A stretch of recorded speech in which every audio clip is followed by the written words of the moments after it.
On a chilly Thursday afternoon in Hobart, a black-robed Michelle O'Byrne sat in the Speaker's chair in Tasmania's House of Assembly, watching her colleagues cast their votes in a division. At stake was a no-confidence motion against Liberal Premier Jeremy Rockliff. If it passed, Tasmania could be thrown into another state election, the fourth in 7 years. As Speaker of the House, Michelle O'Byrne was committed to neutrality, but as a long-serving Labor parliamentarian, she was also committed to the values of her party. Now, normally these would not be in conflict, but if the votes were tied, she would have to make a choice. When the results were in, she was handed one sheet of paper from her left and one sheet of paper from her right. 17 for, 17 against. It was now up to her to cast the deciding vote. I've been a member of Parliament since 1998 in the federal and state parliaments. I've served in this House for almost 20 years. I've been witness to many situations which highlight the need for a functioning democratic process in this place. For our society to work, our Parliament has to be able to function. My membership of the Labor Party is not purely expedient or opportunistic. It is governed by lifelong held values. No one in this chamber could realistically expect me to provide confidence to a Liberal government. No one would expect me to turn my back on the rules of a party that I have believed in my entire life and been a member of for longer than some members of this chamber have actually been alive. However, votes like the one before us now have highlighted the moral and practical challenges presented by the conflict between the intent of the standing orders, the independence of the Speaker's role, and the political practicalities of Parliament. And with reference to the commitment given when I was elected to the chair, I cast my vote with the ayes. The ayes have it.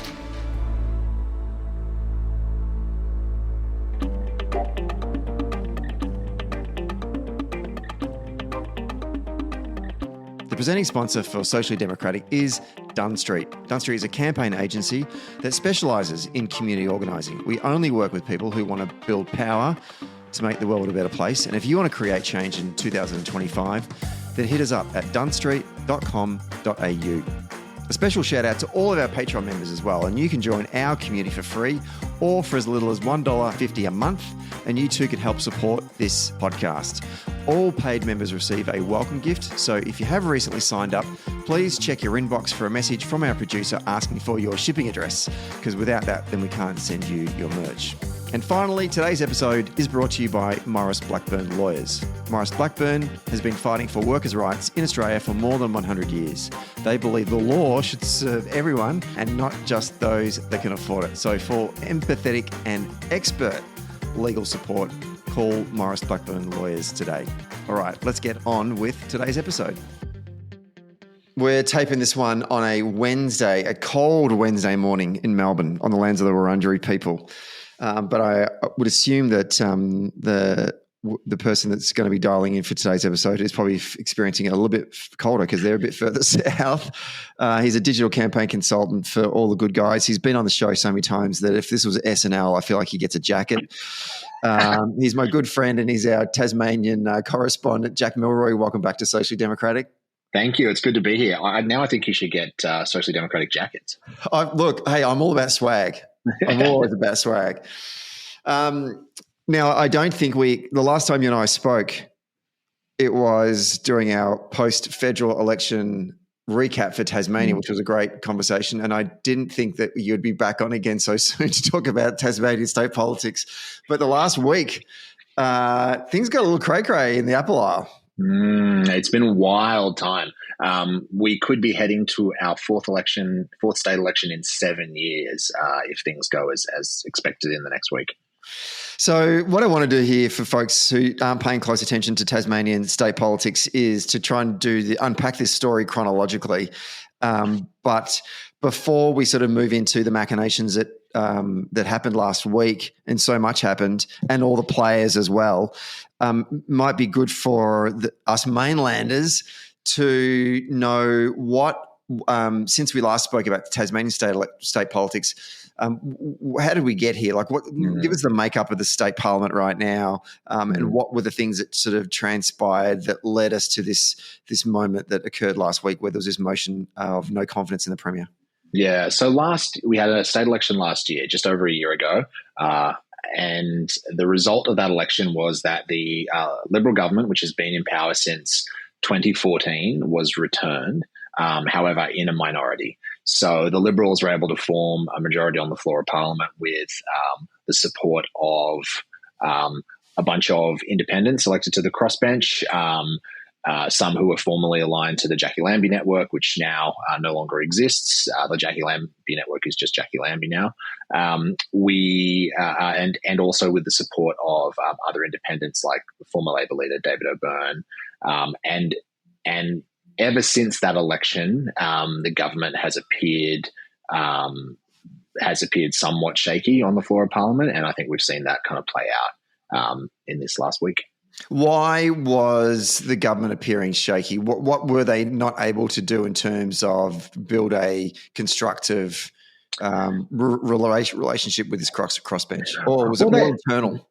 They were able to, actually. I mean, they were able to pass in the initial months after the election. I should revise that. They were able to pass big parts of their agenda. They're able to move forward with the legislation to approve the Macquarie Point Stadium, which is a key condition of Tasmania's entry into the AFL. However, over time, and particularly in this instance, the announcement of their budget for this year seems to have kicked off a lot of opposition in Parliament and seems to have moved some independents away from the government. Just talk to us. I know we're going to talk about this AFL Stadium a little bit more throughout the show, but first of all, did the Labor Party support the legislation in the House? Yeah, Labor Party supports the enabling legislation to construct the stadium. Yes, so Liberals and Labor support it. It's opposed by some independents and the Greens, and it's supported by some other independents. Right. Okay. And so we were getting a sense from across the water that this stadium was seen to be contentious, but I just want to get a sense of how is it being played out, both politically, but also in the community, and also the relationship with the AFL. Yeah, the polling that we have on it suggests that the majority of Tasmanians strongly support, obviously, a team in the AFL. Something like, I think it's like upwards of 70-80% support for that, which isn't surprising. And at the same time, a majority also opposes the construction of a stadium in the south. That support that opposition to the stadium is stronger in the north than it is in the south, and it varies by electorate. But overall, the community wants a team, but they're uncertain and not super enthused about building the stadium. And so there was a bit of backlash at a local level, is that right? In and around where the stadium was going to go, but my understanding is it's in a wasteland or a bit of industrial dump or something. Yeah, Macquarie Point is a kind of reclaimed land, former industrial site right next to the city core. It's right near the wharves, and it's also it will be visually impactful. I would put it that way, to build a stadium there. The AFL has also insisted in the deal on a roofed stadium, so that obviously increases the costs and the visual footprint. Yeah. Okay. Right. Okay. So here we are. We've got a stadium legislation passed. There's a bit of agitation locally about whether or not they want it there. Everyone wants the football team. Good looking jumper, by the way, in terms of football jumper designs. I saw someone walking down the street in Melbourne the other day and I went, that Tassie jumper looks absolutely smart. They've done well. The logo is great. Like the visual design for the Devils, they've done a fantastic job on it. Yeah, because it's like a yellow map of Tasmania with a big red T and then a green. That's right. Yeah, it looks great. Yeah, it does. It's good. Anyway, sorry. The other thing that was interesting about this is how, certainly on the mainland here in Melbourne, obviously Melbourne's a very, very, AFL town, watching all of these footy journalists way into political journalism, trying to get their heads around what's going on? Why isn't this stadium going to happen? Why is this? Because the interest about this football team and the stadium being jeopardised by these politicians, and for them to try and get their head around it has been quite fascinating to watch. Why doesn't everyone think sport's the most important thing? Exactly. In particular, AFL. Why is that not the most important thing in town? All right, so take us to the start of last week, because I remember jumping on Twitter and seeing journalists complain that the Tasmanian Parliament Hansard TV wasn't working or that no one was Yeah. carrying it. And I'm like going, why are we complaining about this? Why do we want to be watching Tasmanian parliamentary TV? And I went, things are afoot. So how did this kick off last week? The opposition tabled a motion of no confidence early last week in the Premier. And then a day or two later, I forget the exact timeline, they moved that motion. And so once that motion got moved and motion to suspend standing orders to consider a no confidence motion, then everyone wanted to watch. So the parliamentary web stream did crash, like people could not watch it. It eventually ended up being carried live by ABC Radio Hobart, so we're able to tune in that way. Mm-hmm. But we couldn't watch we couldn't watch every single member of parliament speak on the motion, which is what they did. What do you think the strategy was behind the Labor opposition calling this motion of no confidence in the Premier? Was it just like your regular, we're back from the federal election, let's start off on a good foot, let's wind up the government, let's cause a bit of chaos in their side, or was there something more substantial going on here? It was about the budget. Like the rationale that was given were about the budget, which was recently handed down, which proposed to privatise a bunch of state assets, and it also proposed some pretty significant cuts to the public service and to community programs. So that was the rationale for Labor bringing on the no confidence motion, and ultimately they were able to find extra support in Parliament for that. So the Premier in Tasmania, for folks that don't know, Jeremy Rockliff, I know we've spoken about him when we did the preview election coverage for Tasmania, but just remind us, tell us a bit more about Jeremy Rockliff, the Premier for Tasmania. Jeremy has been the Premier since he took over from Peter Gutwin, who was our COVID era Premier and very well liked, and Peter Gutwin led the Liberals to a thumping win in the 2021 kind of post-COVID era election, as many of those state premiers at that time did. But also, as many of those state premiers at that time did, kind of burnt out because it was a tough time to be a Premier of a state during COVID. And so Jeremy took over in, I want to say 2022, maybe 2023, something like that, a couple of years ago. He's from the electorate of Braddon in the northwest, former farmer, and he is from the moderate wing of the party, and has enjoyed and still continues to enjoy, has enjoyed and continues to enjoy pretty strong public favour, likability. He's a strong asset for the Liberal government. And the obviously the mover of the motion would have been Dean Winter, who's the new leader of the Labor opposition. We've not spoken much about Dean because at the time, I think when we did our post-election analysis, the party hadn't selected its new leader, but I think we talked about some of the people that may step up into that role. We might have talked about Dean, but tell us more about Dean. Yeah, well, Dean's actually been leader since after the last state election. So he's been leader for about a year, and he was elected unopposed at the time. He's younger. I'll say younger. He's roughly my age. I don't know if that counts as young anymore.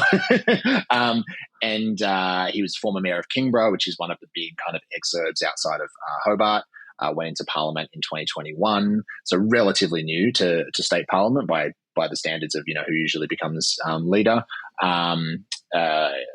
He's kind of reoriented Labor around resources, jobs, stuff like that, more kind of what you might call traditional Labor framing down here, and has done pretty well in the polls for an opposition leader. I mean, any state opposition leader has a tough run of it because it's been very hard to get coverage and attention as an opposition leader in the state Parliament.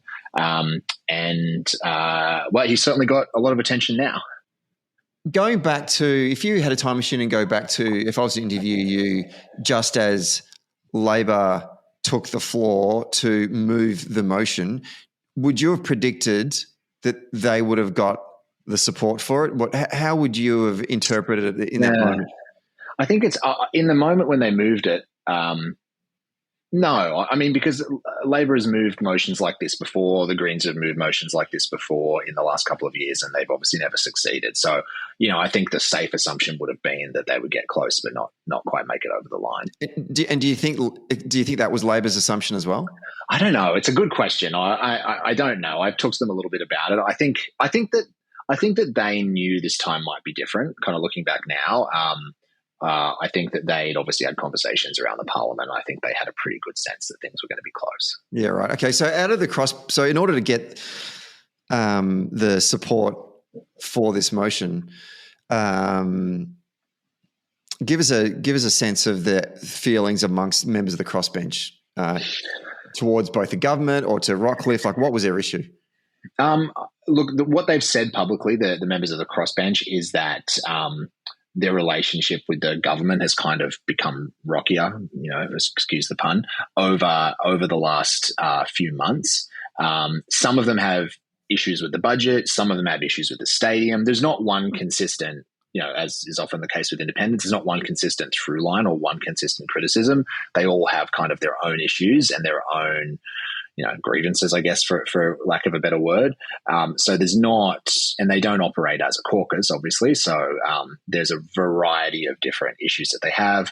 I know, for example, some of the folks from the north and the northwest are, upset about the stadium. Some of the folks from the south, it might be around the budget. It kind of varies. Yeah, and the Greens also supported Labor's motion. So no surprise there. Yeah, fair play. So, talk us through the day of the vote. I think I was going to the physio when the vote was happening, and I'm just refreshing madly because I couldn't seem to get. There wasn't any camera footage of the vote, but slowly the votes came in. Yeah. And then eventually it turns out it's a tie. It was a tie, 17-17, 35-seat parliament. So that leaves one. Yes, the Speaker, which is Michelle O'Byrne. Now, before we go into her decision, tell us a bit about Michelle O'Byrne. And I remember Michelle O'Byrne at the time because she went into federal parliament as the in like 98 or whatever. And she went in at the same time with a good friend of mine, Christian Zara, who went in as the member for Macmillan, both very, very young politicians then. I can't remember how old Christian was, but I know Christian and Michelle became reasonably good friends because of that class of 98, but also they were both very, very young, even though I think they're probably in two separate factions within the party. So that in my mind, Michelle is still this young 24, 25-year-old, 26-year-old woman from Tasmania. But then when I saw her on TV, I went, "Oh, Michelle, 1998 was a while ago." You're a mature parliamentarian now with an illustrious career in the state parliament. So tell us a bit more about Michelle before we go into this big decision she made. Yeah, Michelle is widely respected and loved in the Labor Party and respected across the aisle in the government as well. And you can see from their reaction to the decision that she made that there's still a lot of respect and warmth there. So Michelle was put in the position as Speaker of having to decide whether to kind of vacate the chair and vote on the substantive motion or to not. And if she had chosen not to, then the motion would have failed because ties fail in Parliament. So she made a really wonderful speech, actually. She's made two wonderful speeches in the last week. And the first one was around her decision to vote with the opposition and vote for the motion. And she talked about her role as Speaker and the impartiality that comes with that, but then also the commitment she has to the Labor Party and the Labor movement, and why that would be determinative in her vote to support the no confidence motion. So very widely respected, very difficult position for her to be in. She's been a really great speaker, and I think that view shared widely around the Parliament. It's very difficult to be Speaker in a minority situation like the Tasmanian Parliament has been in. So she's done a great job. But ultimately, she made the choice to be a Labor Party Member of Parliament. She hasn't been, as I understand it, has not been attending caucus meetings, but still considers herself to be, within that broad family. Because I was going to ask, I mean, there's obviously parliamentary convention, but there's also the rules of the Labor caucus. Is she bound by the Labor caucus? I don't know. I don't think I don't know, actually. It's a great question. My assumption is if you are elected as a Labor MP, you are. And if you vacate to become Speaker with the support of your party, which is what she did, this isn't a situation where she, jumped to the other side to become Speaker at all. My understanding is that you, I guess, in theory, you are bound, but also there is a recognition of the fact that your duty to the Parliament is pretty strong as well. Yeah. And so she made the call and she voted with the motion. Yeah, she did. Casting vote. The reply speech from Jeremy Rockliff, sorry. Yeah. Wrong island. Former Labor MP in New Zealand, or probably still current, can't remember. Anyway, was interesting. He obviously, that would have been gutting. Yeah. What was, as I'm listening to it, I'm thinking, what is going through your mind right now? There must have been 10,000 things going through your mind right now. But he opened up by actually saying quite wonderful words towards Michelle O'Byrne in her role as the Speaker, where he could have been bitter and said, you're supposed to be impartial and there is precedence in this and you've been partial here. But he didn't. Thank you, Speaker, for your very eloquent reasoning and our friendship that goes back to the early 1990s in actual fact. And I always respected your Labor values and that of your family, which will always be Labor values. And you respected mine. And we've been foes in this place, but always friends outside of it. What did you make of his remarks, his broader remarks? Look, I think his opening remarks around Michelle reflect the best of who he can be at times. When he can be very warm and he can be very ecumenical and he can be very he can reach across the aisle. So I think we saw some of that. But then also, there was clearly a great deal of hurt in his reply, which I can understand. They thought they formed government just about a year ago to only just after a year later have it kind of seemingly ripped away. I can completely understand that. I think that there is a broader problem here in Tasmania around making this 35-seat proportional representation parliament work. It particularly with the decline in major party vote over the last 20 years, we're going to see a lot more minority parliaments and perhaps in perpetuity. And that's difficult for governance in the state. And I think that all sides recognise that. I don't know that anyone has a solution to that. But we're probably entering a bit of a new era where there's an acceptance that the majorities of the past are gone, but we're not quite sure how to navigate that yet. And I think that goes for all parties. Yeah, I think about that. And like a lot of people now with the rise of, well certainly the presence of the Teals at a federal level and more independents even on the mainland getting elected into our state parliaments and territory parliaments, from an independent, someone who's not traditionally aligned to a major political party would think, this is a good thing. We need more independence, we need more diversity of opinions, yada, yada, yada. But with that then can come chaos. Yeah. And in some ways we're getting a bit of a window into the insanity that a parliament chock full of independents would look like.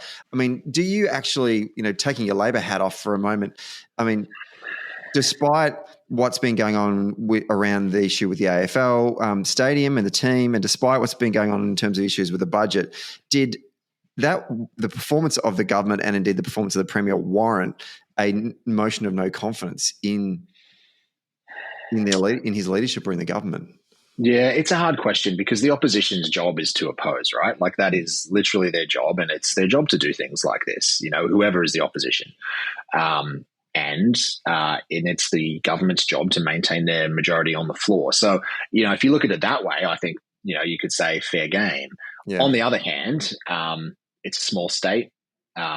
It's revenue constrained. It's dealing with a lot of challenges. And I think, taking my Labor hat off, you could easily look at that and be like, we've got to find some way to be able to come together between elections and kind of effectively govern the state. Now, Labor would say that the government has not been doing that.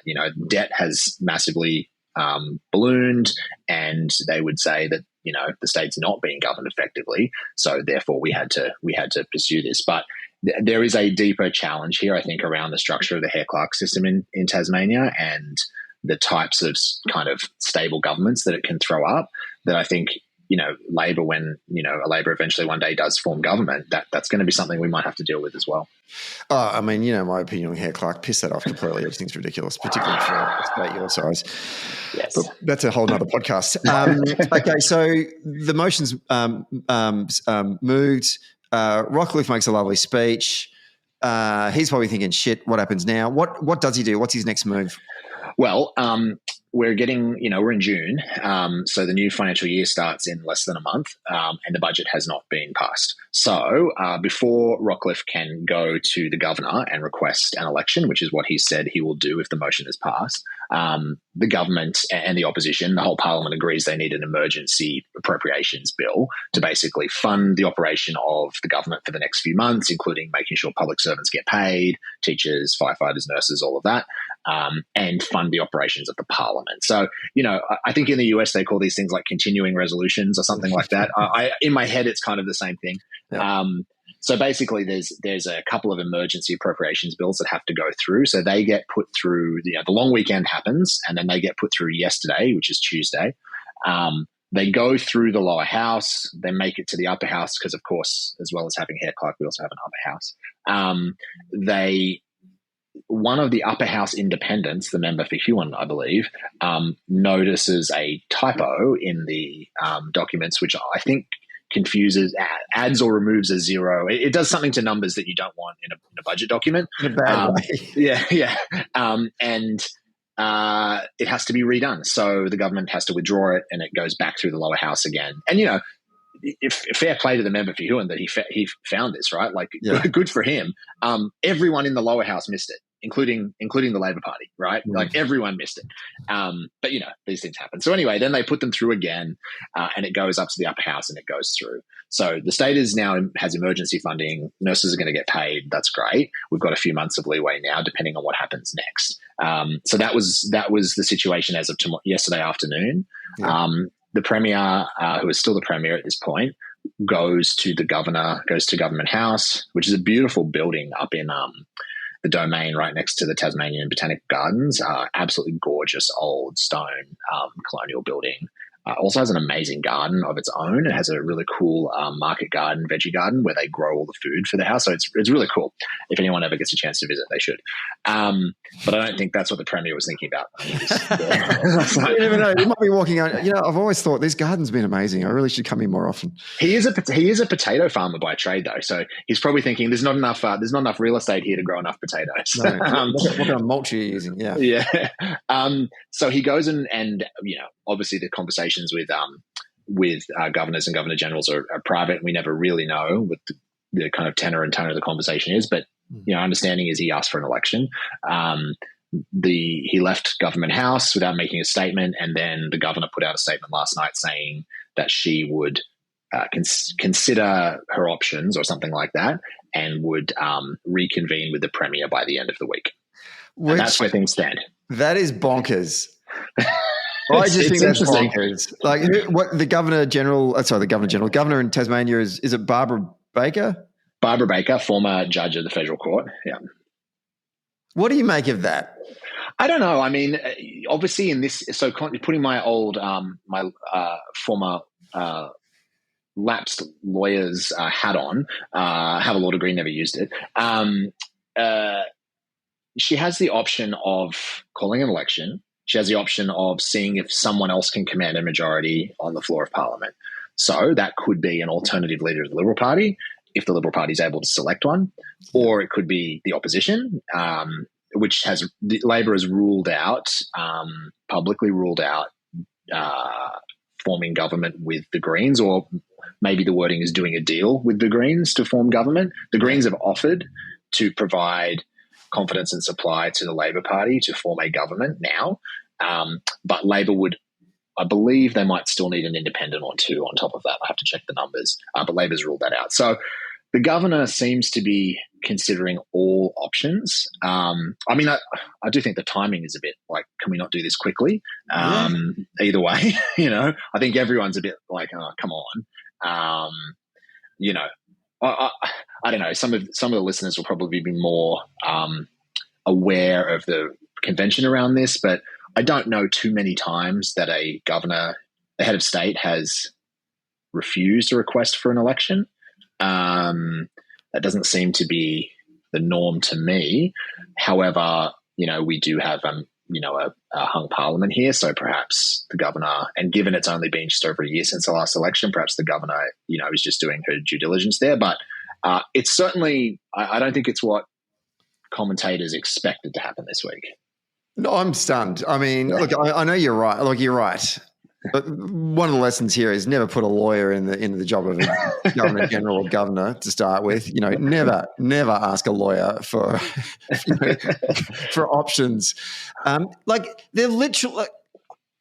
I mean, this is why it is a bit of a constitutional crisis, right? It's Whitlam and Kerr on a mini scale all over again. You're appointed by the government. Let's not kid ourselves.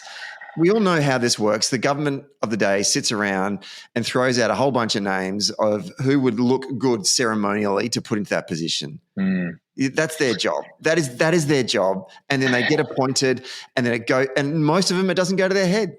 It doesn't go to their head because they know their role. You're not the vice regal. I mean, yes, constitutionally, yeah, sure, you're a representative of the king in this state parliament, but you're not. You're just not. We could the Premier can remove you at any stage. So really, my view is, I'm obviously coming from the politics side of this argument, not the legal argument. And I know all the lawyers listening to this, and obviously respecting our sponsors, Morris Blackburn Lawyers, but that's not how it works. It's not how it works. You rock up, you say, "Hey, Barbara, this is what's happened. I'm sure you've been reading the Mercury." Well, she couldn't watch the live stream, so no, exactly. Appreciate you're overseas for a while there. Would have been nice if you'd been in town. That's your job. And this is my recommendation. And forthwith, let's go. And they tick it off. That's what they should be doing. Like this, I need to think on it. No. You don't mean no thinking on it. Yeah, I mean, I think a little bit more transparency around why she made that statement and what would be considered in the interim. If there is a legitimate reason that she wants to test different, levels of support, I think the public has a right to know that that's what's happening. Yeah, absolutely. Yeah. So that brings in Mr. Arbetz, former Senator Eric Arbetz, who I've heard of MPs going from state politics to federal politics. But, geez, it's rare. I suppose not rare in Tasmania. It's not rare in Tasmania. It's very common. Michelle O'Byrne did it. Michael Ferguson, who defeated Michelle O'Byrne in 2004, did it. Guy Barnett, who's the current treasurer, did it. And Eric did it. Why? Well, Michelle, I get. She lost the seat. She was young. Yeah. She had a great career ahead of her. She should have been in the state parliament. I'm glad she did it. Eric, you've been a minister in the Howard government for 800 years and a senator. Just take your pension and retire and go and travel the world and enjoy life. But no politicians ever really stop being politicians, do they? It annoys me. Anyway, so here we go. Eric Arbetz is in the state parliament. And it was funny watching because his seat was right behind Jeremy Rockliff when Rockliff's giving his speech. And I was watching his facial expressions and he was good. He's a poker player. He can play poker. Look, the thing about Eric is he's a good performer as a minister too. He's a strong minister in that government. So, there's all sorts of stuff swirling around in the media today around whether Eric Arbetz will try to replace obviously there's going to be a new leader of the Liberal Party at some point soon. Whether that is before an election or after an election, it's hard to tell. I guess there's still a scenario where the Liberals are granted an election and Jeremy Rockliff takes them to election and then wins re-election. That's a live option. It's also a live option that there's a new leader of the Liberal Party. There's so many things that could happen from this point, and everyone's got a theory, but no one really knows what's going to happen next because I don't think anyone really expected us to be in this position. What do you think, if you're in the Liberals right now, what do you think's happening? What are they waiting on? If you're Eric Arbetz, and maybe there's some other folks that might have interests in the leadership as well, and if there are, you should tell me about them. But what are they waiting on? Are they counting numbers to see if they can get the numbers, or are they looking at each other and trying to work out who they can coalesce around? Are they waiting on what the governor does? What's the thing that's impacting their decision making? I honestly don't know. Like, there's been a long weekend between when this all kicked off and now, and I would have imagined that if something was going to happen, it would have happened over that long weekend. There's not that many people in the caucus. There's small caucuses, right? There's maybe 16, 17 when you include the upper house. Don't know exactly how many they have off the top of my head. So I'm not sure. I really am not sure. And to be quite honest with you, I'm not sure about what the rules are to elect a leader of the Liberal Party. I know that in the Labor Party that if it's a contested ballot, there is a membership vote component. I don't know if that's the case in the Liberal Party. I'm guessing not, but I don't know that for sure. I doubt it very much. Oh man, this is full on. Okay, so what do you think happens next? Look, I think the most likely scenario is that we go to an election. I think that seems to be the most likely scenario, because it gives the public the choice on what happens next in Tasmania, right? I think there's a chance that there's a different premier from the Liberal Party. There's a very outside chance that somehow there's a Labor government, I suppose, although that's been ruled out. There's a range of options that could happen, but if you were going to bet, I would bet on there being an election. You have a minority government that's lost support, and you have a premier requesting an election. I reckon it would be pretty hard to not have that be the outcome, but who knows, honestly. Is this, if there is an election, how much does the AFL Stadium play a central role in, do you think the election becomes a referendum on the stadium? I think it's hard to have a referendum on the stadium when, Labor and the Liberal Party both support the construction of the stadium at Macquarie Point, and they support the legislation that's currently before the Parliament. So it's not like you can have an election on that. You could certainly have an election where the stadium is a motivator for a lot of voters, and that might redound to the benefit of independents and Greens. But it's kind of a neutralised issue between Labor and the government at this point. Certainly, the Labor Party would like this election to be about the prospect of privatisation of government assets, which Jeremy Rockliff actually ruled out right after the vote. So he had a policy of opening up the potential for privatisation of government businesses and other assets. And then after the no confidence motion succeeded, he changed that position. So that makes that issue now a little more complicated. I would say if I was a member of the public who wasn't fully tuned into politics like us nerds, I would be confused about any election right now. I would be confused about why we're having it. I would be confused about what the issues are. It will be a hard campaign for either of the major parties to run. Not least because they had a state election a year ago and a federal election 2 months ago. So it is, I imagine the public will be tired of elections, and it will be a bit of a grind. Fascinating. I know at during our federal election coverage, we always did the categories, and one of the categories was the probably unanswerable questions. There are so many probably unanswerable questions in this moment in time. It's wild. Like Jeremy Rockliff, I think that there's a likelihood that he is still the leader that goes to the election. The guy feels like he's a survivor, and his speech, the speech on the floor of the Parliament after he had the motion of no confidence moved against him, said to me that he's like, I'm making a speech now that is for the future. The fact that he shut down the idea of the privatisation of a lot of government assets is him going, no, I'm going to stick around. I'm going to make it through this, and I'm going to stare down Eric Betts and anyone else in our caucus. That's exactly his posture on this, I think. I think he's not going to resign, although there's fresh calls, again, from the Labor Party and sections of the business community for him to resign. I don't think he's going to do that. I think he's going to see this through, and I think the most likely scenario we have is on Friday there is an election granted. We have an election, and there is another hung parliament. I don't know if Labor or the Liberals will lead the seat count on that. I think it's too early to tell on that, and Hare Clark throws up weird things, so it's quite hard to extrapolate statewide polling to a Hare Clark result. So I think the most likely scenario is that Jeremy Rockliff is the leader of the Liberal Party after the next election. Dean Winter is the leader of the Labor Party, but I don't know who will have the most seats. Amazing. It's very possible we're in a similar situation in 6 weeks' time. Yeah, that's full on, isn't it? Yeah.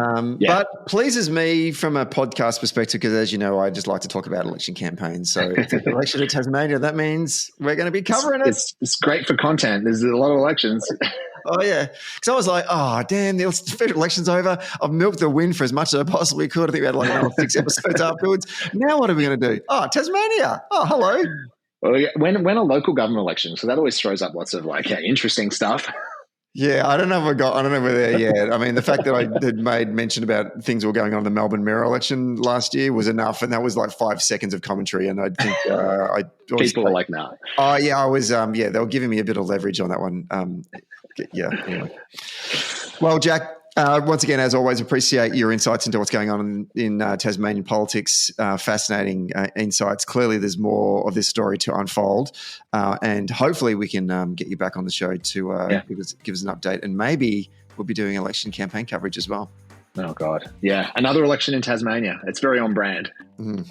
Maybe we'll do a live show in Tassie as a fundraiser. It's about time, I think. Yeah. Well, Tasmanian listeners, organise it and we'll come. Sounds good. All right. Cheers, man. Cheers. Hey, Social Democrats. Thanks for listening. Today's episode was hosted by myself, Stephen Donnelly, and produced by Grace Eyre. If you like the show, please rate us and review us wherever you get your podcasts. And if you really like the show, then join our Patreon community for early and ad-free access to each episode. A big thank you to our latest socially democratic Patreon community members, and we'd like to thank Darren Hughes, Nolan Ailes, Lissy Ratcliffe, Samuel Coombs, Daniel Hoekstra, Stephen Mills, Patrick Hanlon, and Matt Clemo for joining our community. Thank you very much for your contribution and financial support to keeping our show running.